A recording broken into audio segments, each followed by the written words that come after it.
తల వంచి నాదు జీవము అర్పింతును లేక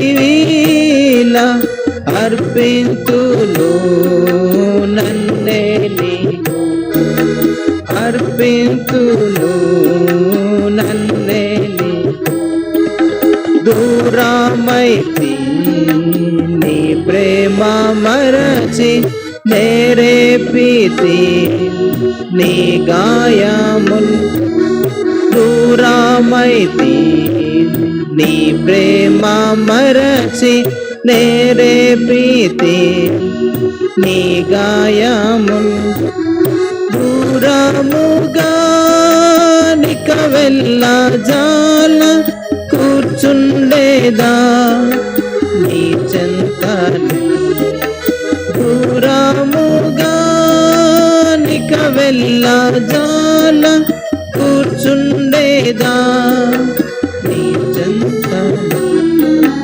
కృతజ్ఞతన్ తల వంచి నాదు జీవము అర్పింతును లేదేయిక నీవిలా అర్పింతును నన్నే నీకు అర్పింతును నన్నే నీకు ఆకర్షించే లోకాశాలన్నీ లోకమహిమా నడ్డాగించు ఆకర్షించే లోకాశాలన్నీ లోకమహిమా నడ్డాగించు కోర్కెలన్నీ క్రీస్తు ప్రేమకై నిక్కముగా యాచింతును కోర్కెలన్నీ క్రీస్తు ప్రేమకై నిక్కముగా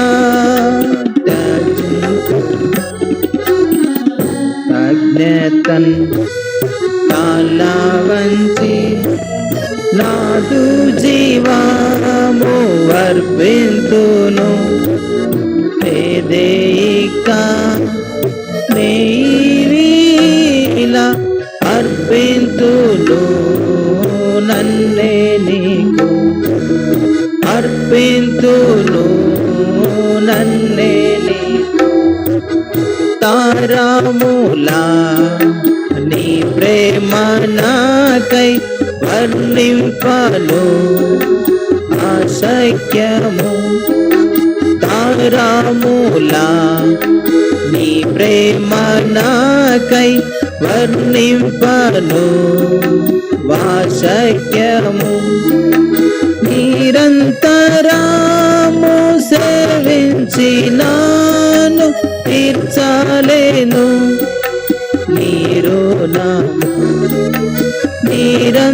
నిరంతరము సేవించినాను తీర్చలేను నీరు అజ్ఞతన్ తల వంచి నాదు జీవము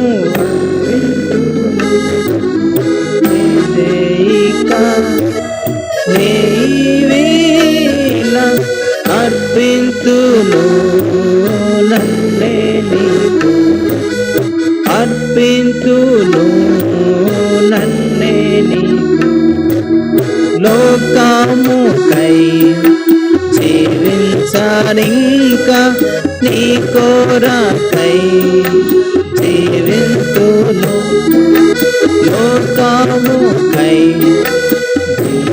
జీవించనింకా నీ కోరకై జీవింతును నీ కర్పింపన్ వేణుదీయన్ ఈ కొద్దినా జీవితము నీ కర్పింపన్ వేణుదీయన్ ఈ కొద్దినా జీవితము కృతజ్ఞతన్ కాలా వంచి నాదు జీవాము అర్పింతును వేదిక నీవేళ అర్పింతును నన్నే అర్పింతును నన్నే చింతించితే గత పాపములకై ఎంతో నేను ఏడ్చుచుంటి చింతించితే గత పాపములకై ఎంతో నేను ఏడ్చుచుంటి కృతజ్ఞతతో సమర్పింతును బ్రతుకంతయు సేవాకై కృతజ్ఞతతో సమర్పింతును బ్రతుకంతయు సేవా కాలా వంచి నాదు జీవాము అర్పింతును లేదేయిక నీవేళ అర్పింతును నన్నే నీకు అర్పింతును నన్నే నీకు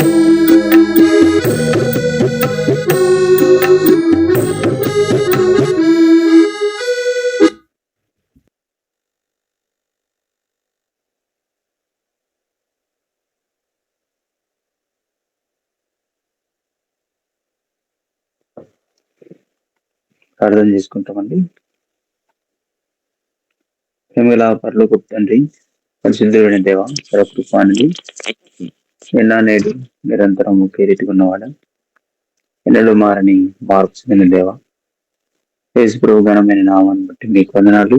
ఉదయకాల సమయం ముందు ఈ యొక్క 975 దినమందు కూడా మీ సన్నిధిలో రీతి మోకరించడానికి రాగలిగే శ్రేష్టమైన ధనకరమైన అవకాశం ప్రేమించి కృప చేత మాకు ఇచ్చినందుకై మిమ్మల్ని స్తుతించి ఆరాధించి కొనియాడుతున్నాం.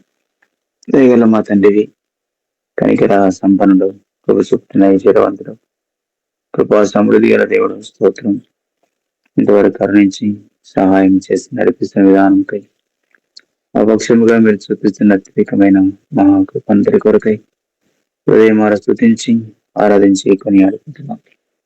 ఆత్మపురాణ దేహాలు ప్రజల ప్రోక్షణ కిందకి సంపూర్ణ తెచ్చుకుంటుండగా దయచేసి మన్నించము, కడిగి పవిత్రపరచండి. మాట్లాడే దేవుడు, బలపరిచే దేవుడు, మా కళ్ళని కూడా తీర్చే మా తండ్రి అని నమ్మి స్తుతించి ఆరాధించి కొని ఆడుతుంటున్నాం.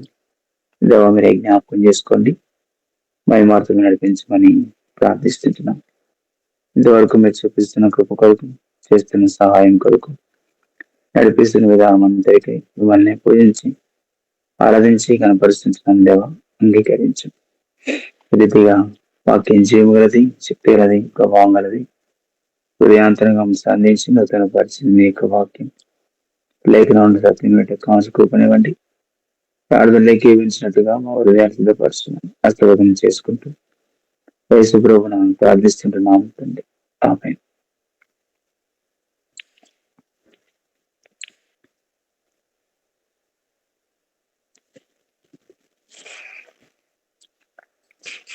సామెతల గ్రంథం 18వ అధ్యాయం,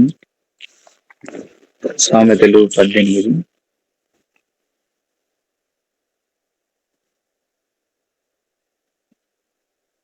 21వ వచనం.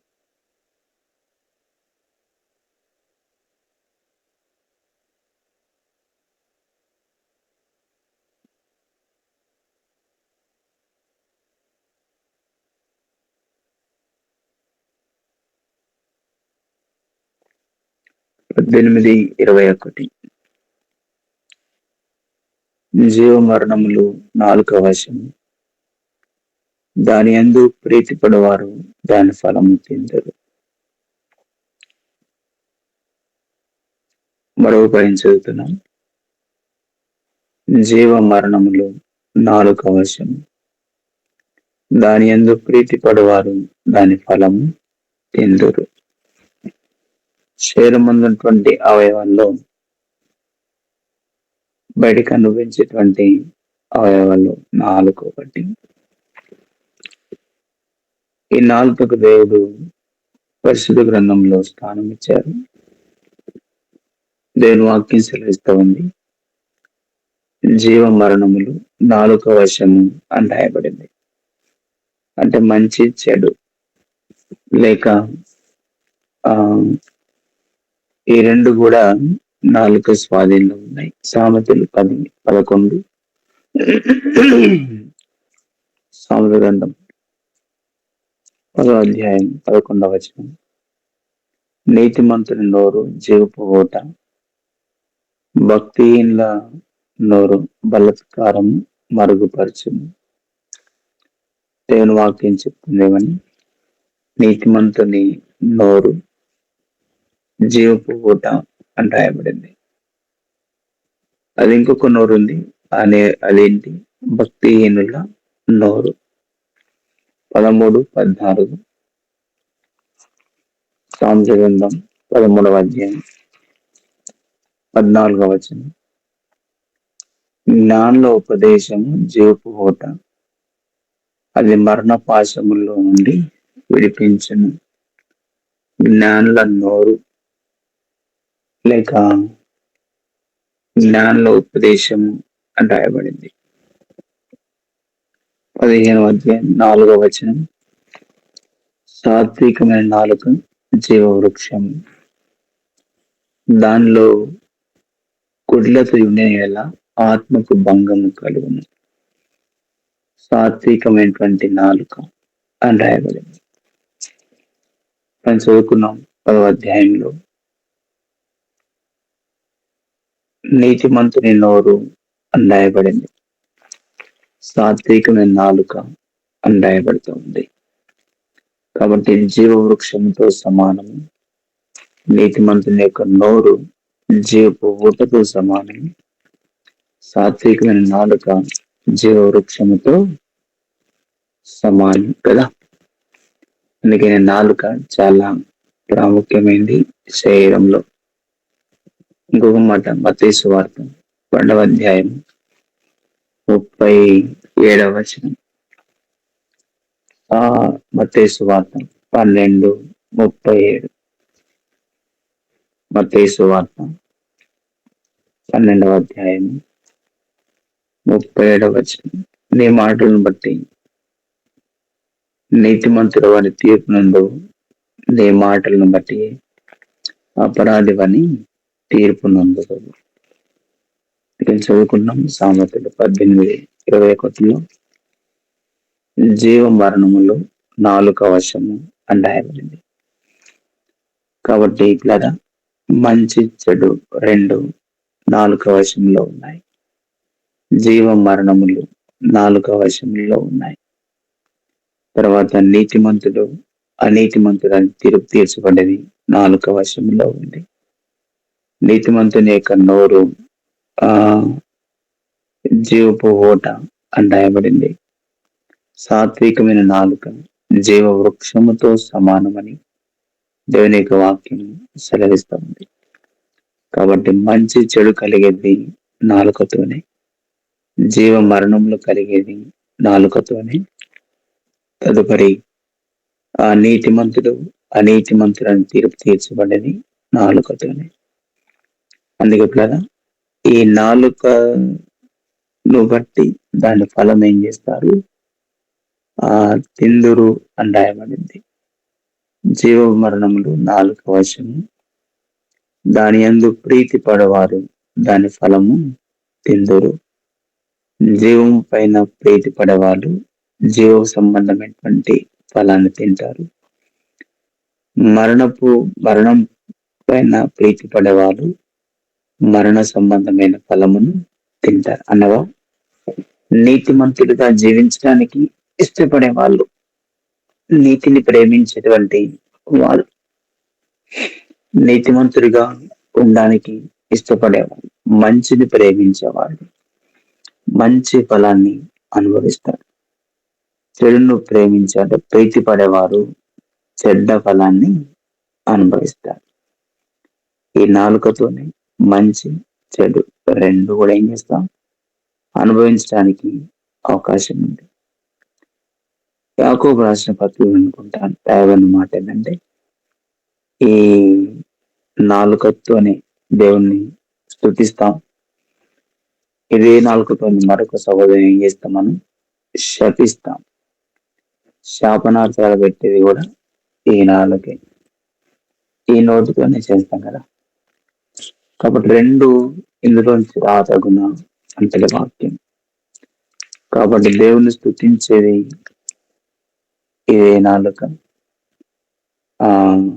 3వ అధ్యాయం యాకోబు రాసిన పత్రిక 3వ అధ్యాయం 8వ వచనం నుండి, ఏ నరుడును నాలుకను సాధు చేయనేరడు, అది మరణకరమైన విషముతో నిండినది, అది నిరర్గలమైన దుష్టత్వమే. దీనితో తండ్రి అయిన ప్రభువును స్తుతింతుము, దీనితోనే దేవుని పోలికగా పుట్టిన మనుషులను శపించుము. ఒక్క నోటి నుండి ఆశీర్వచనమును శాపవచనమును బయలువెళ్ళను. నా సహోదరులారా, ఇలా ఉండకూడదు. నీటి బుగ్గలో ఒక్క జల నుండి తీయని నీరును చేదు నీరును ఊరున.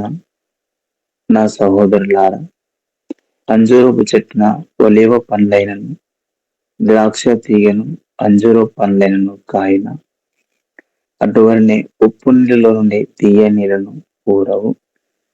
కాబట్టి కదా ఇదే నాలుక, ఇదే నోరు, ఈ నాలుకతోని తండ్రి అయిన దేవుణ్ణి స్తుతిస్తాం.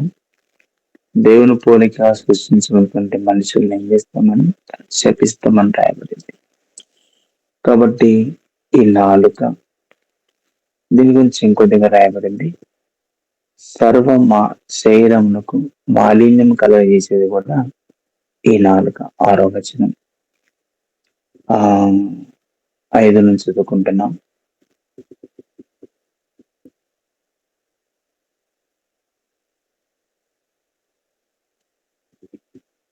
అలాగనే నాలుక కూడా చిన్న అవయవమైనను బహుగా అదిరిపడును. ఎంత కొంచెం నిప్పు ఎంత విస్తారమైన అడవిని తగులబెట్టును. నాలుక అగ్నియే. నాలుక మన అవయంలో ఉంచబడిన ప్రపంచమై సర్వ శరీరమునకు మాలిన్యం కలుగజేయచ్చు, ప్రకృతి చక్రమునకు చిచ్చు పెట్టును, అది నరకము చేత చిచ్చు పెట్టబడును. కాబట్టి మృగపక్షి సర్పజల చరములలో ప్రతి జాతియు నరజాతి చేత సాధు కాజాలను సాధు ఆయన గాని ఏ నరుడు తన నాలుకను సాధు చేయ నేరడు. కాబట్టి మృగపక్షులు జలచరములో సైతం ఇదే నాలుకతోని సాధు చేయబడుతున్నంత కానీ నాలుక సాధు చేయబడదు అని దేవుని యొక్క వాక్యం చెప్తా ఉంది. కాబట్టి ఇదే నాలుకతో దేవుణ్ణి స్తుతిస్తాం, ఇదే నాలుకతో దేవుని పోలికగా నిర్మించుకున్న మనుషుల్ని శపిస్తాం. అందుకనే దేవుని వాక్యం చెప్తుంది నాలుక అవయవాల్లో చిన్న అవయవమే, కానీ అది ప్రకృతి చక్రమునకు చిచ్చు కలుగజేపెడుతుంది, సర్వశరీరమునకు మాలిన్యము కలుగజేస్తుంది కదా. అందుకనే ఈ నాలుక చాలా ప్రమాదకరమైంది, అదే టైంలో మంచిది కూడా కదా. అందుకనే భక్తులు అంటారు చాలా మంది, ఒక ఆయన కీర్తనకారుడు ఏమని, భక్తిహీనులు నాయతో ఉన్నప్పుడు నా నోటికి చిక్కం ఉంచుకుందని అనుకుంటుని అంటాడు ఆయన. అనగా భక్తిహీనులు నా ఎదుట ఉన్నప్పుడు నా నోటికి చిక్కం ఉంచుకుందని అనుకుంటుని అంటాడు. కాబట్టి ఎక్కడ ఏం మాట్లాడాలో అది అర్థం చేసుకోకపోతే, దాన్ని గుర్తించకపోతే నష్టం చేసేటువంటి ప్రమాదము ఎంతైనా ఉంది. ఈ నాలుకతోనే సమస్తమునకు మంచి పేరు రావాలన్నా ఈ నాలుకనే, చెడ్డ పేరు తెచ్చుకోవాలని కూడా ఇదే నాలుక కదా. అందుకని నోటికి చిక్కం ఉంచుకునేటువంటి అనుభవం మంచిది. ఇదే సామెతలు 18వ అధ్యాయం 20లో రాయబడింది. ఒక నోటి ఫలము చేత వాని కడుపు నిండును, తన పెదవుల ఆదాయం చేత వాడు తృప్తి పొందును అని రాయబడింది. తన పెదవుల ఆదాయము చేత వాడు తృప్తి పొందును అని రాయబడింది. కాబట్టి పిల్లగా ఈ నోటి మాటలతోనే, పెదవుల ఆదాయంతోనే ఏం చేస్తాడు? తృప్తి పొందుతాడు. కాబట్టి మనశ్శాంతి గలవాన్ని చేసేది నాలుకే, ఉన్న శాంతిని ఓడబెరికేది కూడా నాలుకే. అందుకనే ప్రియ సోదరుడ సహోదరి, ఆధ్యాత్మిక జీవితంలో హృదయమునకు మాలిన్యం కలుగజేసేది, హృదయమునకు దోషారోపణ కలుగజేసేది కూడా నాలుకే. హృదయంలో నీకు నెమ్మది లేకుండా, కలవరం లేకుండా చేసేది కూడా నాలుకే. అయ్యో ఆ మాటలలో మాట్లాడాల్సింది కాదు కదా అంటాం. కొన్నిసార్లు అనేస్తాం, మాట్లాడిస్తాం, చెప్పేటివన్నీ చెప్పేస్తాం, ఏ ఇంట్లో ఆ ఇంట్లో పడేసి చిచ్చు పెడతాం, పెట్టేటి అని పెట్టి మళ్ళీ ఏం చేస్తాం? అయ్యయ్యో అట్లా మాట్లాడాల్సింది కాదు, అలా చేయాల్సింది కాదు, అలా అనాల్సింది కాదు, అనవసరంగా అన్నానట్లా, ఎంత పని అయిపోయింది అని ఏం చేస్తాం? మళ్ళీ నాలుగు కరుచుకుంటాం. అండం ఎందుకు, నాలుగు కరుచుకోవడం ఎందుకు? ఇది నాలుగుకున్నటువంటి స్థితి. అందుకని కదా ఈ నాలుగు నరం లేదంటారు. దానికి ఇష్టం వచ్చినట్టుగా ఏం చేస్తుంది? అది దొర్లుతా ఉంటుంది. అప్పుడే అబద్ధం ఆడుతుంది, కాసేపు నీ ఎందుకు ఆడిన అబద్ధం అంటది ఇది నాలుక. అదే మాటను మార్చేస్తుంది నాలుగుకి సాధ్యం. మాటలు మార్చడం, విధంగా ఉన్నాయి లేనట్టుగా మాట్లాడడం, లేని ఉన్నట్టుగా మాట్లాడడం ఈ నాలుగుకే సాధ్యం. కాబట్టి సహోదరి, ఉదయకాల సమయం నందు దేవుని వాక్యం చెప్తుంది,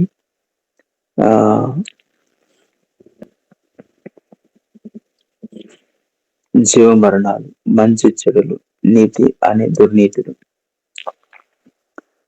కాబట్టి శాపము, ఆశీర్వాదము, మంచి పేరు, చెడ్డ పేరు తెచ్చుకునేవి కూడా నాలుక స్వాధీనంలోనే ఉన్నాయి. అందుకనే మనం ఒకసారి పరీక్ష చేసుకుంటాం, ప్రభు సన్నిధిలో పరీక్షించుకుంటాం. మన నాలుక ఎలా ఉంది? ఈ నాలుకతో ఏం మాట్లాడుతున్నాం? ఈ నాలుకతో ఏం చెప్తా ఉన్నాం? ఏం మాట్లాడుతున్నాం? జాగ్రత్త గుర్తించుకోవడం ఎంత మంచిది. దాని కీర్తనకాడు అన్నట్టు, భక్తిహీనులు నా ఎదుట ఉన్నప్పుడు నా నోటికి చిక్కం ఉంచుకుందని అనుకుంటేని అన్నాడు ఆయన. కాబట్టి నోటికి చిక్కం వేసుకునేటటువంటి అలవాటు, అనుభూతి ఎంతో మంచిది. ఆధ్యాత్మిక జీవితంలో ఈ నోటికి కాస్త కళ్ళెం వేసుకునేది ఎంతో మంచిది. బుట్టి పెట్టుకుంటే మంచిది నోటికి. అందుకని పిల్లరా, దైనందిన జీవితంలో విశ్వాసపు యాత్రలో కొనసాగుతున్నప్పుడు సుమాట 17వ అధ్యాయం అనుకుంటాం, గుర్తు కోసం చదువుకుంటాం.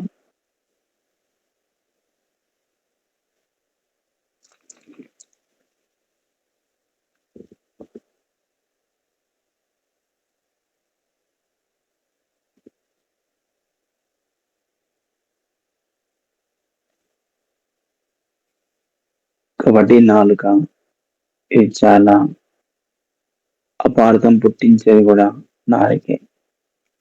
కాబట్టి తన మనసును వశపరుచుకునేవాడు, లేకుంటే తన నాలుకను స్వాధీనపరుచుకునేవాడు ధన్యుడు, శ్రేష్ఠుడు అని దేవుని యొక్క వాక్యం చెప్తా ఉంది. కాబట్టి ఈ నాలుకను కాస్త ఏం చేసుకోవాలి? కంట్రోల్ చేసుకోవడం మంచిది. ఈ నాలుకను కాస్త అదుపులో పెట్టుకోవడం చాలా మంచిది.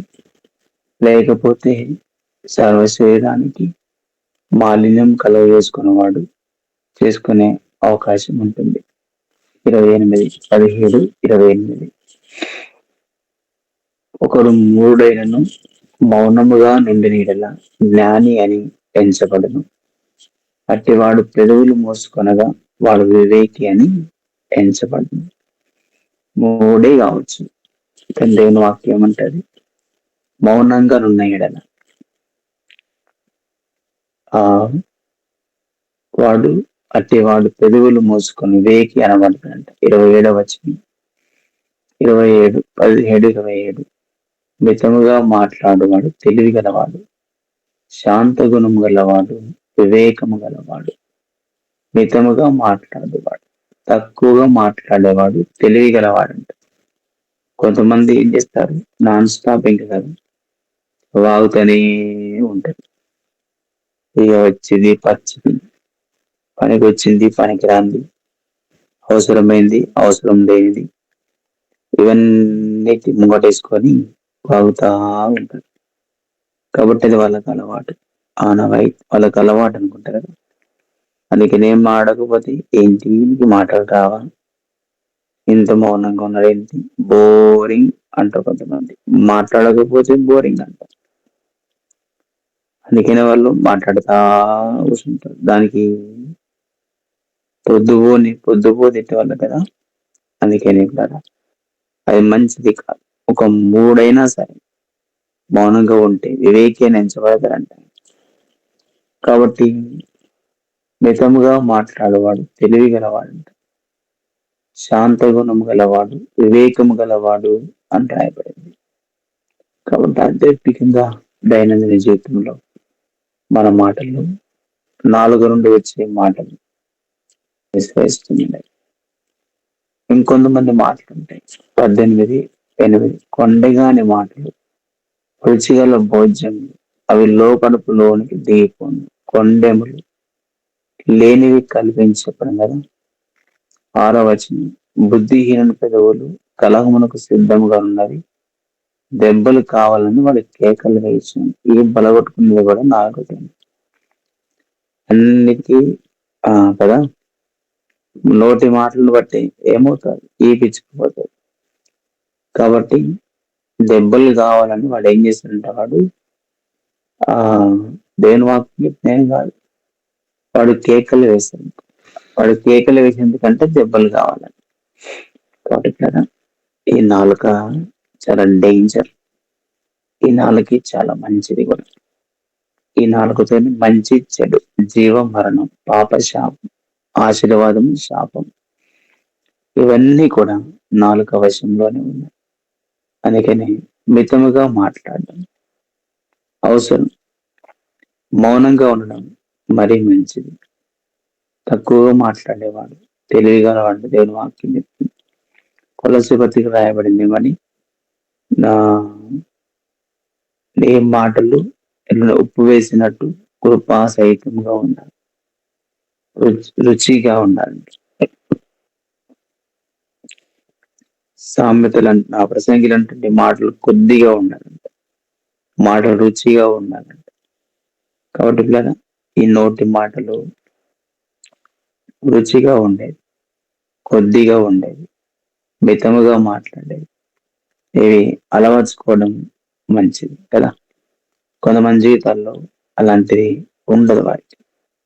కాబట్టి ఏది మాట్లాడితే అది కొంతమంది వాళ్ళ విషయాలు కాని విషయాలు కూడా మాట్లాడతారు. చివరికి నష్టం తెచ్చుకుంటారు వాళ్ళు, అంతే మించి ఇంకోటి ఏం కాదు. అందుకని దైనందిన జీవితంలో ఈ యొక్క జీవ మరణములు నాలుక వశము అని రాయబడింది.